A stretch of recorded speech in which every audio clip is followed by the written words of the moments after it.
Olá, sejam todos muito bem-vindos.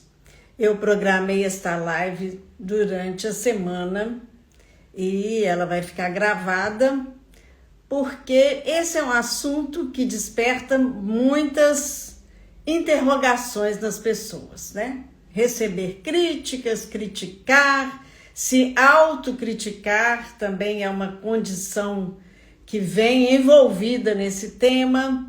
E às vezes a gente vai confundindo isso com um julgamento, né? Uma avaliação talvez precoce, e isto nem sempre traz o resultado que a gente gostaria e nem sempre provoca nas pessoas um resultado positivo. E por isso é muito importante que a gente saiba como direcionar isto, como que a gente vai falar e como que você recebe também determinados comentários, porque isso vai depender muito do momento da outra pessoa. Nem sempre isso é bem-vindo porque você não está respeitando o momento da outra pessoa para você agregar esse comentário. Então, quando você se autocritica, tá? Existem essas tendências nas pessoas muito exigentes consigo mesmas, né? Pessoas que querem fazer tudo com perfeição, pessoas que não gostam e não se permitem de errar, pessoas que estão sempre preocupadas com o que os outros vão pensar do que ela fez. Correto? E isso nem sempre traz um bom resultado para cada um. Nós precisamos de trabalhar a nossa autoconfiança. Porque quando você sugere, né, que não ficou bom, que não está certo, que quer fazer de novo, que esse determinado trabalho está pendente de alguns detalhes, ou que você precisa de mudar isso ou aquilo, você imprime aí uma exigência com você mesma que nem sempre vai te trazer um resultado positivo. E é muito importante que a gente saiba se avaliar pessoalmente. Vocês já viram falar daquele ditado que o pessoal diz assim, que é mais importante o feito que o perfeito? Então, nem sempre as pessoas sabem arriscar um posicionamento. E isso acaba comprometendo a execução de uma tarefa, às vezes. A pessoa deixa de fazer porque ela não quer fazer, não quer correr o risco de não fazer bem feito. Pensa bem como isso é sério, né? Autocriticar-se é muito bom. Você entender que aquilo que você está fazendo não está bom ainda. Mas o excesso disso pode gerar uma paralisia, pode gerar impedimentos de você realizar tarefas e ter sucesso com elas. Então, quando você desenvolve essa leitura a seu respeito, muito exigente, uma pessoa que se autocritica com frequência, naturalmente, sem sentir, você vai fazer isso com as outras pessoas. Por isso que eu falo que essa regra, deixa eu ajeitar esse negócio aqui que parece que está caindo. Essa é a primeira regra que você vai observar neste momento em que nós estamos falando de crítica, tá? Qual é a sua postura pessoal? Como que você se posiciona diante daquilo que você faz? Como que é a sua postura? Porque tem pessoas que são muito relaxadas, né? Tem pessoas que querem fazer, não estão preocupadas com a qualidade do que está fazendo, com o critério que está estabelecido para isso, se está fazendo certo ou errado. Então, essa é a primeira etapa que a gente precisa de considerar quando se fala de crítica. Primeiro passo é esse, você se observar.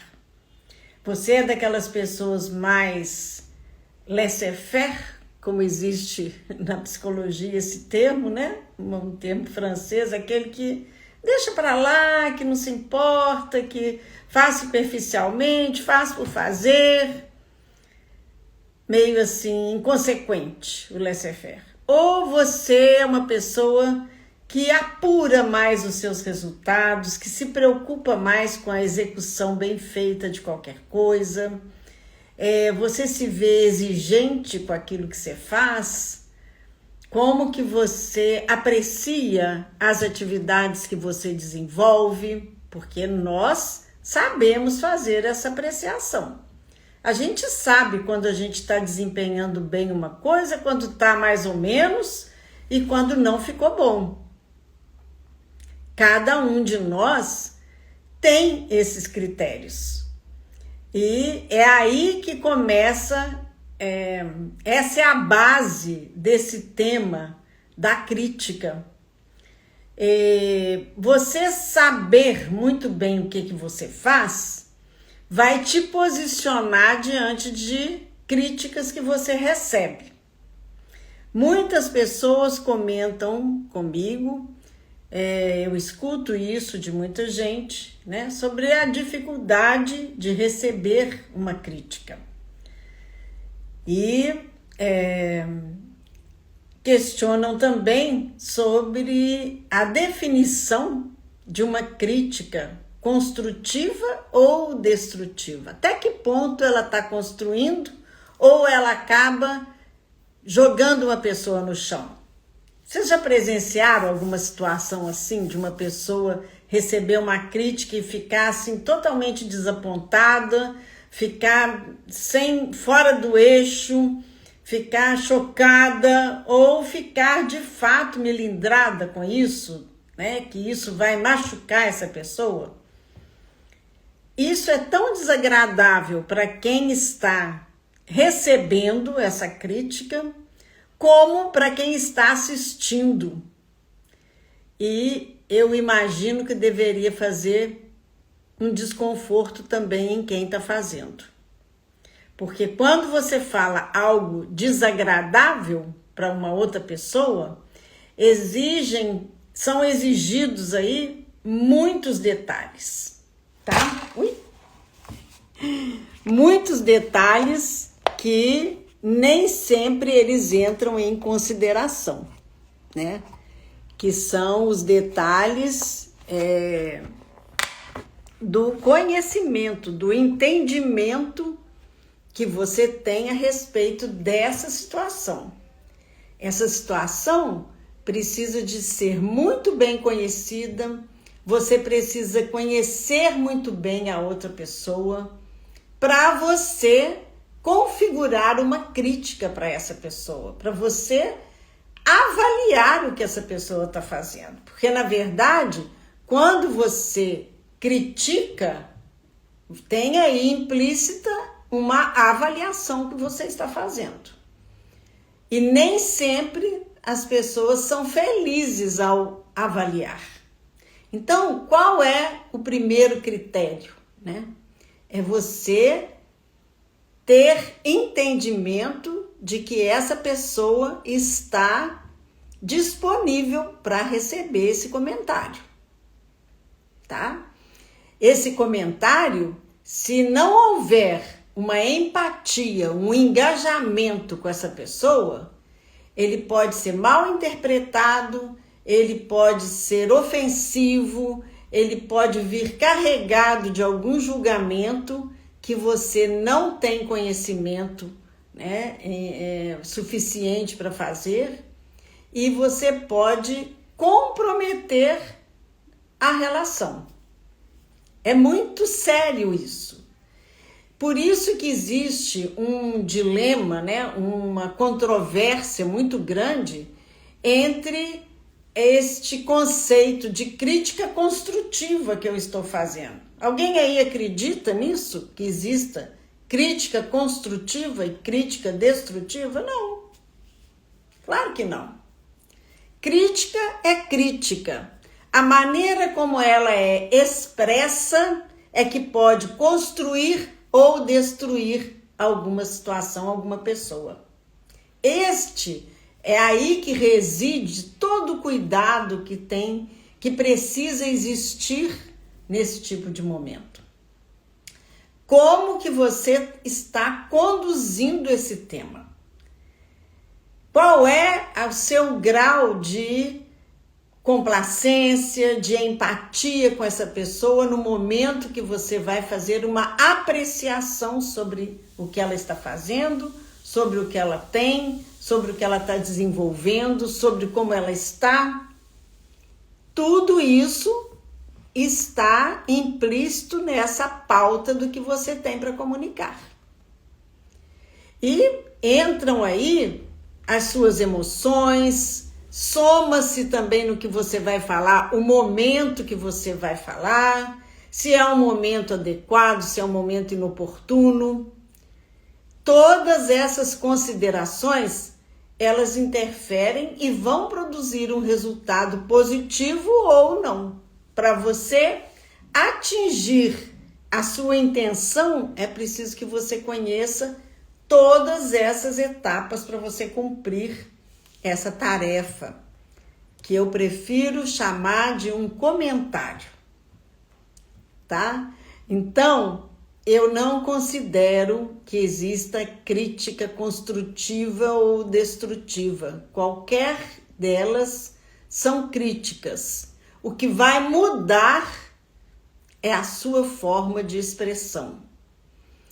O que acontece muitas vezes é que nos momentos em que as pessoas querem comentar sobre o que o outro está desenvolvendo, está fazendo, está falando, é que muitas vezes esse comentário pode vir carregado de uma emoção que vai expressar uma agressividade, vai expressar muita irritação, vai expressar muita impaciência com a pessoa naquele momento. E aí, esse caráter da comunicação muda todo o resultado que você quer fazer. Assim é quando a gente recebe esse tipo de comentário, não é verdade? Se você está recebendo esse comentário num tom de conversa, num tom de entendimento com a pessoa, isso vem de uma forma que soma para você. Muito contrário ao formato que vem numa hora de atrito, numa hora de irritabilidade, num momento de repreensão. Você vai imputar nesse momento toda a sua irritação, um tom agressivo, e isso vai distorcer aquela intenção que inicialmente poderia ser maravilhosa. Ela passa a ser um momento desagradável, né? E aí a gente poderia chamar de uma crítica destrutiva. Mas antes, eu acho importante que a gente avalie, né, o momento de cada um de nós. E a mesma coisa quando você recebe esse tipo de comentário, sabe? Quando você começa a prestar atenção no seu momento, você também fica mais apta a perceber o momento em que a outra pessoa está falando com você. E daí eu tenho sempre uma recomendação, aliás, duas. Primeiro, é que quando exista alguma situação para ser avaliada entre duas pessoas, é muito importante que você considere a disponibilidade da outra pessoa para conversar sobre o tema. E às vezes tem uma parte que fica insistindo para ter a conversa, porque a ansiedade fala mais alto e nós temos aquela emergência de falar. Isso acontece com muita frequência entre casais, que muitas vezes a emergência de um para falar provoca tanto esse momento que o outro não está disponível e o resultado não acontece positivamente como você gostaria. Esse é um aspecto. O outro aspecto é de você encontrar não só o momento de disponibilidade, né, que vai envolver o tempo, o interesse, a vontade dessa pessoa conversar, como também vai envolver o seu momento, sabe? Como foi o seu dia a dia, como que você está nesse momento para poder conversar. Então, é preciso ter uma clareza e uma lucidez de qual é o meu momento e qual é o momento dessa outra pessoa. Porque se não houver essa disponibilidade entre as duas partes, a chance de bons resultados nessa conversa é mínima. Primeira coisa é essa. É uma regra básica, né, gente? Isso é uma regra essencial. Não tem nenhum mistério até agora nisso. A segunda recomendação é para que a gente saiba falar.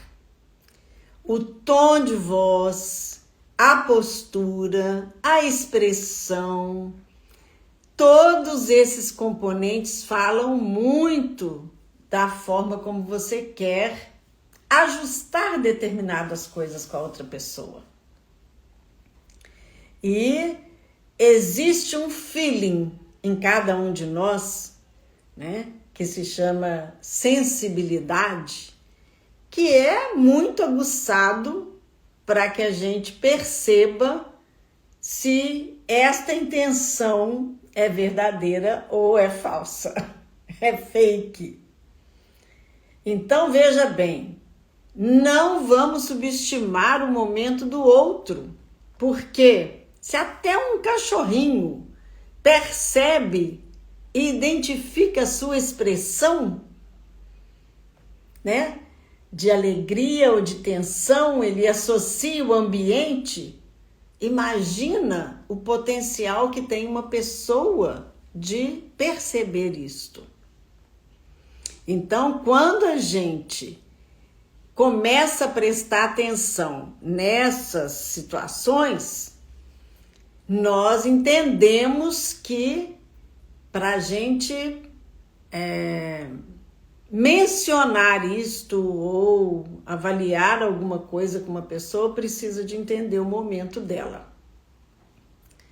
Aí tem gente que fala assim, mas fulano é muito melindroso, não pode falar nada com ele.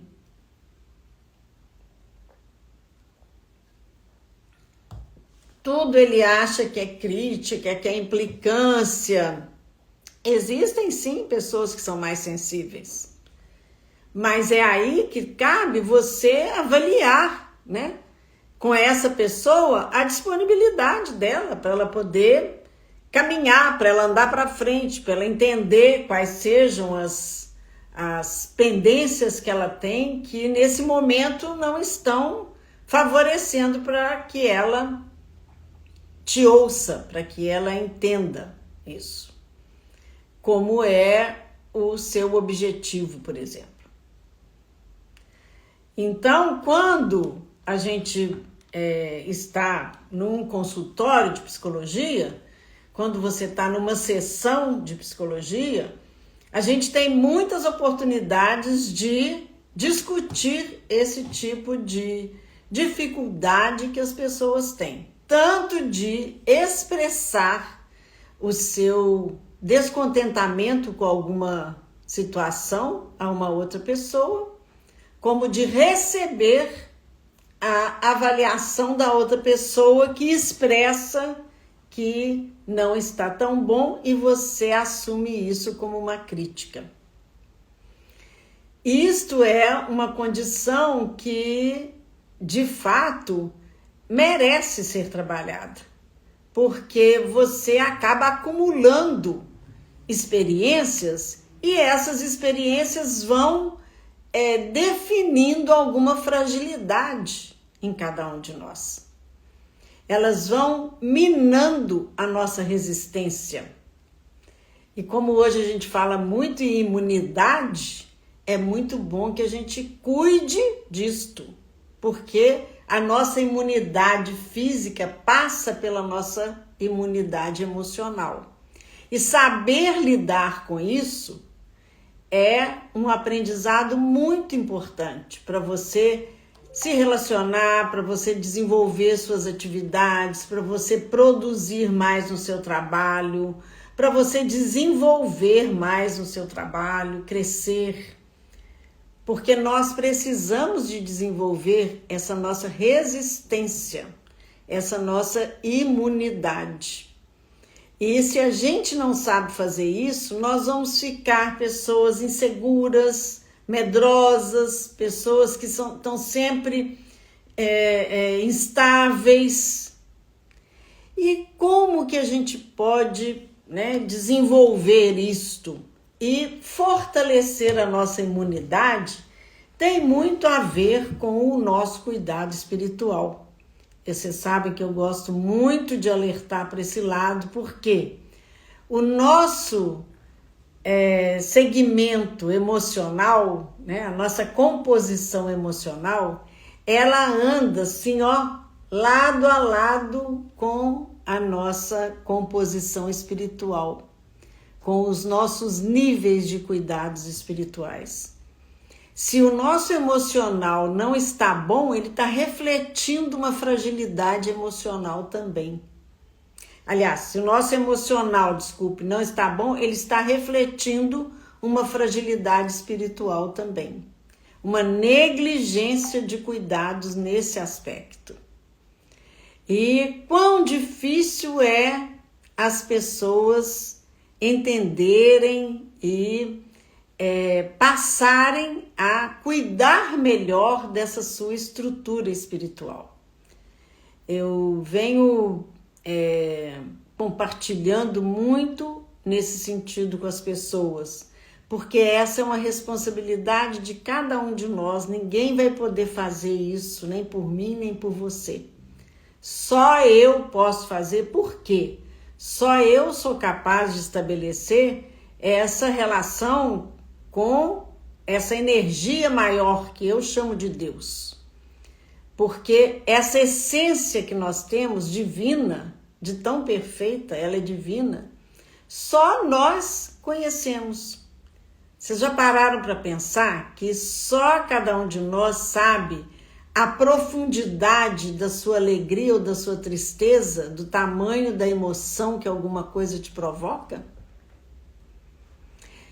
Nem eu, como mãe, posso saber dessa intensidade de um filho meu. Do que tem de tristeza, de alegria, de preocupação, de tensão no meu filho. Nós não temos esse poder para penetrar essa essência, porque essa essência é de cada um de nós. Essa é a nossa privacidade verdadeira. Então, essa é a responsabilidade, essa é a característica que aponta a nossa responsabilidade de nos cuidar disto, para conviver com as outras pessoas, para entender que aquele momento a pessoa não está te falando tão bem como deveria. Porque se você não tiver esse preparo, o que vai acontecer? Você vai conectar na irritação da outra pessoa. E isso quando não houver uma condição de provocação, porque muitas vezes as pessoas fazem determinados comentários que vêm aí disfarçados de uma crítica construtiva, mas que no interior a intenção seria uma provocação. E qual é a vantagem de você engatar numa provocação de uma pessoa assim? Nenhuma. Porque quando você corresponde a essa provocação, ela atinge o objetivo dela. Vou dar um exemplo para vocês muito fácil de entender isso. É criança que fica insistindo numa coisa que a mãe está falando para não fazer. Quanto mais ela insiste, o que acontece? Mais ela te provoca. Até que você reaja. E às vezes você vai reagir de uma forma inoperante, uma forma que não vai trazer resultado. Então, esse discernimento para você saber reagir diante de qualquer tipo de comentário, qualquer tipo de situação, ele começa a evoluir, sabe, esse discernimento com o seu cuidado espiritual. Quando você tira um tempo do seu dia para fazer uma oração, para se conectar com Deus, para se comunicar de uma maneira mais íntima com Ele, que conhece a sua essência e que conhece verdadeiramente o que passa no seu íntimo. Qual é o tamanho da sua angústia, da sua alegria ou da tristeza. E aí, nesse momento, o que acontece? Você se fortalece. Porque quando você dá esse tempo para você, você se nutre de uma energia e você faz uma alimentação espiritual que não vem do nada, é você que tem que abrir espaço para ela. Então, por isso que eu gosto muito, né, de associar os processos terapêuticos a esse momento que você se permite se cuidar. Tem até uma frase minha que eu falo que o melhor investimento começa em você. E quando você se permite fazer esse investimento, você começa a entender o sentido da psicoterapia. Você deixa, né, abre uma porta para você se cuidar. E aí é que mora, né, o segredo do resultado do processo terapêutico. Isso é tão verdadeiro que às vezes a pessoa, após uma primeira sessão, ela volta e fala pra gente: nossa, mas eu me senti tão bem depois que eu vim aqui, que eu acho que eu já me liberei até daquele problema. Por quê? Não é porque ela já está liberada dessa dificuldade que inicialmente ela tem. É porque ela abriu uma porta e se permitiu um momento para se olhar, para estar consigo mesma, que é a psicoterapia. Esse outro momento que a gente abre para si mesmo é o momento da sua oração, da sua meditação, de como você queira chamar, sabe? Desse encontro com o seu eu, com esse divino que mora em cada um de nós. Nós precisamos de nutrir, de cuidar isso e de saber como aplicar isso de uma forma que te preserve, que te proteja. Porque quando você aprende a fazer isso, sabe o que acontece? Dificilmente uma crítica vai te jogar no chão. Quem concorda aí, fala fala aí comigo que eu quero saber. Quando você atinge um grau de imunidade espiritual e aumenta a sua resistência, não é qualquer coisa que vai te abalar. Não é qualquer palavrinha que vai te jogar no chão. Quem concorda, coloca um eu aí. Edilene colocou. Boa noite para todos vocês que estão aqui comigo. Muito obrigada por estarem aqui. Hoje eu estou abordando, né, eu acho que é uma introdução sobre o que a gente pode falar sobre críticas e as suas múltiplas faces. E estou despertando vocês, vou deixar na legenda dessa live um versículo que eu gosto muito, que está em Jeremias 29 ou 13, não sei, 13 e 29, eu não sei se é 29, 13 ou 13, 29. Depois vocês vão conferir, eu vou colocar lá. Que diz assim, né? Buscar-me-eis e me achareis quando me buscardes de todo o vosso coração. Gente, isso é o sentido da vida. Tudo que você busca do seu coração, a partir desse aprendizado de buscar o Senhor, né? De buscar a Deus, tudo que você busca de porta aberta, de coração aberto, você encontra quando me buscardes de todo o vosso coração. Só que isso é bíblico. Isso é tão verdadeiro que é bíblico. E é isso que eu quero deixar para vocês. Para que vocês busquem, em primeiro lugar, esse fortalecimento que nós precisamos ter. Que vai nos provocar uma imunidade para todos os bombardeios que a gente possa sofrer nessa vida. E olha, eu falo com vocês e dou muitos testemunhos disto, porque esse é um fortalecimento que ninguém sabe dimensionar a não ser cada um de nós mesmos. Quando você desenvolve isso e se fortalece nisso, você conceitua as críticas de uma maneira diferente, porque você não vai deixá-las te derrubar. Você não vai permitir que nenhum comentário, nenhum julgamento seja destrutivo em você, porque é você que vai colocar esse limite. Nem sempre as pessoas sabem fazer isso. Nem sempre as pessoas sabem dimensionar esse limite. Esse limite quem tem que colocar somos nós. E não é contestando, não é sejamos vacinadas mesmo, isso mesmo, Edilene.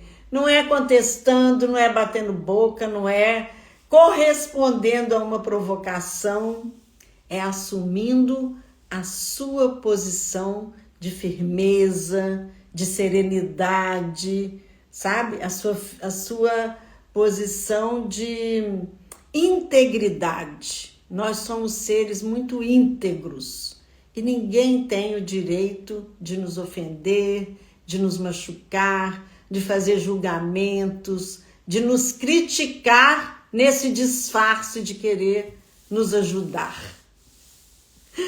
Ok, pessoal? A live vou encerrar. Nós vamos voltar a falar mais sobre isso. E qualquer coisa, eu gostaria muito que vocês interagissem comigo, né? No direct, deixa seu comentário, pode contar alguma situação. O direct só eu vejo. E pode deixar sugestões para os nossos próximos encontros também. Eu estou aqui para isso. O meu objetivo no Instagram é trazer a psicologia de uma forma que esteja ao alcance das pessoas, para que elas possam manobrar com a psicologia na vida delas, no dia a dia, aplicar no seu ambiente familiar e constatar que não existe nenhum mistério para isso. É óbvio que existem situações que são de fórum íntimo, de fórum muito pessoal e que exigem que a gente busque com mais profundidade num trabalho mais individualizado. Obrigada, viu, Raíssa, pela sua presença aqui. Então, eu quero muito poder ajudar através desse espaço aqui. E conto com a participação de vocês. Enviem a live para alguma pessoa que você sabe que passa aperto com isso, que não sabe lidar com crítica, ou que vive com alguém que é muito crítico, né? Isso tudo faz muito parte do nosso ambiente familiar, começa dentro de casa. Eu desejo um bom domingo para todos, fiquem com Deus. Obrigada, Miriam. Querida, você vive num lugar lindo, né? Eu sempre falo isso e reforço, a Casa Amarela. Um beijo, obrigada, viu, Edilene? Obrigada por todas as pessoas, algumas pessoas que eu não conheço, que estão por aqui comigo e que depois podem me deixar um like lá no Instagram para a gente poder manter um contato, tá bom? Até o próximo sábado, eu pretendo estar todos os sábados aqui nesse horário de 21 horas. Um beijo para todos e bom domingo. Tchau, tchau.